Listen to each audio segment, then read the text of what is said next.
All right, so I had a big presentation, and I looked up, and it wasn't even, it was barely recording.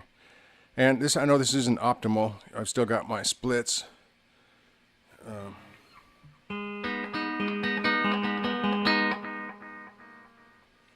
Okay, real quickly, check out the max delay time on a Caline time-space echo delay. This is the stock pedal.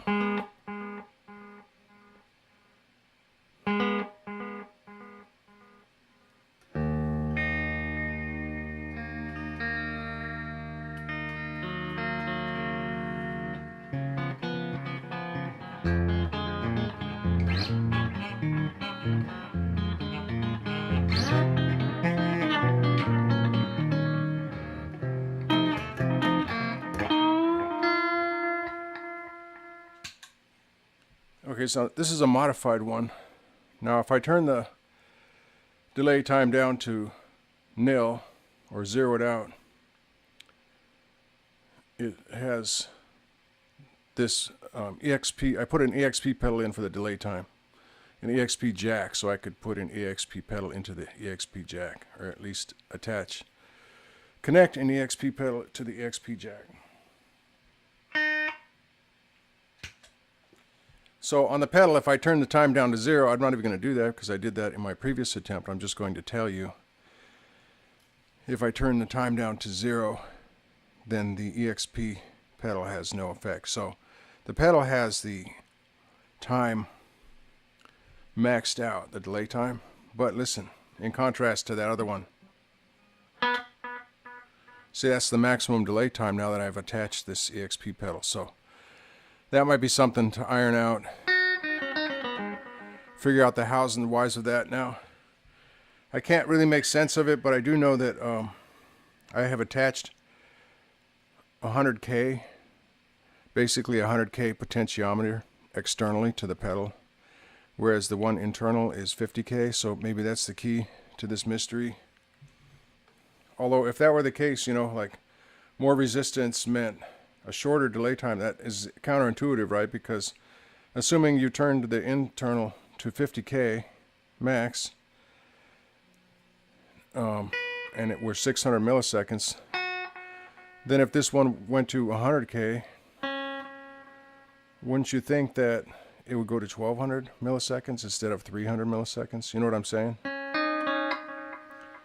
So I think my first experiment is going to be, there's a TRS, tip ring sleeve on a Moog. I think it's called an EP4. So there's three combinations, right? And I know tip and ring is 100K, 0 to 100K. Well, the other two combinations, I don't know which is which exactly off the top of my head, but I know that they are 50 to 100K and 0 to 50K. So I'm going to solder into 0 to 50K combo. I think that might be ring and sleeve. I'm not sure. For example, that might be what it is.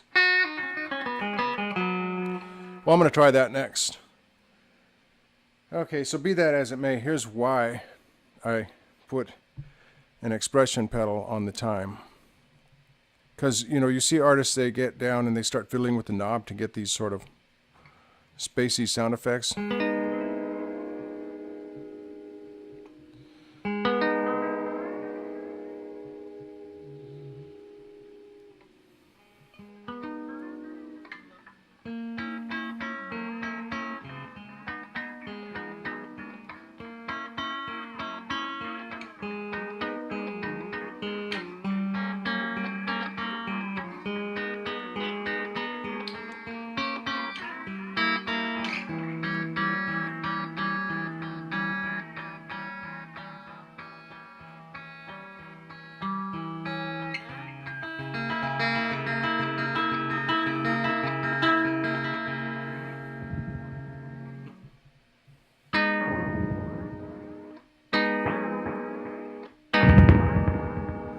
You can almost get a kind of explosion like an old reverb spring sound. That's not actually something I'm after. I just noticed that as a side effect.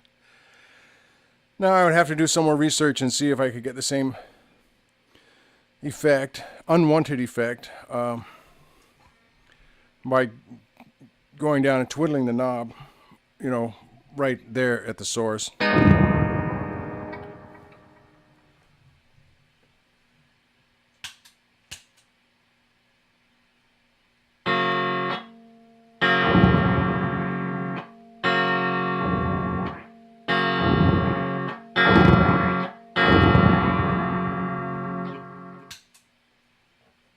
Okay, so that was the stock unit.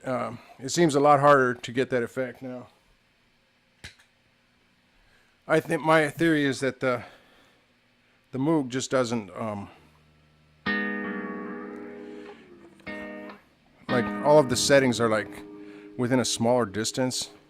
It doesn't have the smoother granularity that the knob has on the original unit, and that might be part of the problem.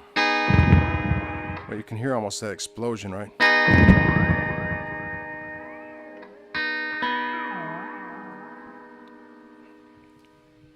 Anyway, I think that's really cool, and I'm going to have to tinker around some more and see if I can get a full 600 milliseconds with the expression pedal using different values. I think the key might be in that I'm using a 0 to 100 range. Like I said, it doesn't make sense to me, but I think that's could be it.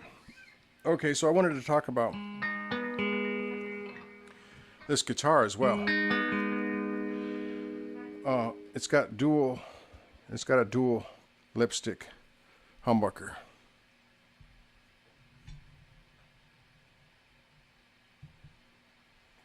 Okay, it says Spanky on the headstock. I modified a Viper. So there's your tone zeroed out. Actually, probably my tone, right? Now just above 0.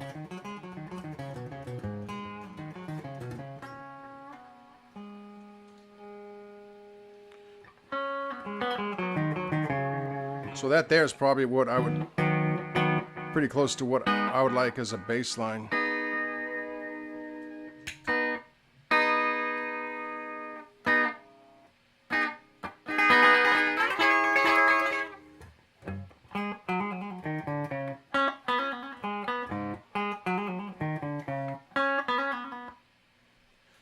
Okay, so between lugs 2 and 3 on the tone pot, this one also has a pair of opposing diodes. That might be part of what sort of gives it a little bit of a roughness. Between 1 and ground on the tone pot is a 1 microfarad capacitor, which is kind of unheard of. Anyway, the control itself doesn't seem to be that smooth. It seems like most of the tone cutting is almost like a volume cut. And it's all happening down between like numbers 0 and 2 on this knob. 0 and 2. But I think between 2 and 10, then with the diodes between 3 and 2 lugs, you get more and more diode sound as you crank it.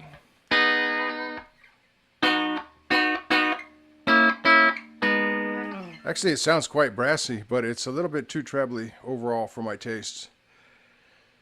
Anyway, this is the kit that I added in a set of 4 songs that I did yesterday.